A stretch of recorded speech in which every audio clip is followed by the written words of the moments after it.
Hello and welcome to the INE course on practical cryptography. So who needs this class?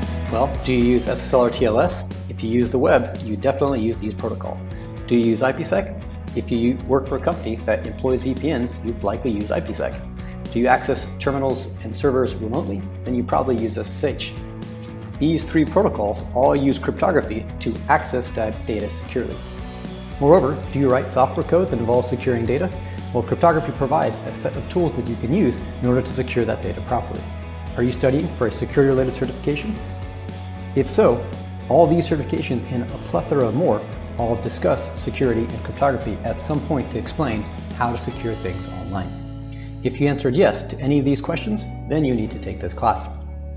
My name is Ed Harmouche. I will be your instructor for this course. I run the blog practicalnetworking.net or pracnet.net for short. You can connect with me via email or LinkedIn using those links right there. In this course, we'll be discussing a few different things. We'll start off with a discussion of what is cryptography, where we'll discuss the three main tenets of cryptography: confidentiality, integrity, and authentication. Then we'll discuss the difference between data in transit and data at rest. From there, we'll move on to a discussion about hashing. We'll provide an overview of what it is and then how it actually provides the service of integrity. Then we'll look at collisions and how to do proper password storage using hashing. And we'll show you how lookup tables often defeats improper password storage. Finally, we'll show you salting, how it works, when it's used, and what it's used for. Then we'll move on to discuss encryption. We'll provide an overview of encryption, then that'll launch us into a discussion on symmetric encryption. Then we'll show you how to do symmetric encryption using a Linux terminal. You'll get to encrypt words, phrases, and files using common Linux utilities. That'll then lead us into a discussion on asymmetric encryption, which will then lead us into a discussion on hybrid encryption, which is the combination of symmetric and asymmetric encryption. And finally, we'll wrap up this module discussing message signing. From there, we'll be looking at specific cryptographic algorithms. We'll start off with a quick review on math. Then we'll actually look at the math behind the RSA key generation and encryption and decryption using RSA keys.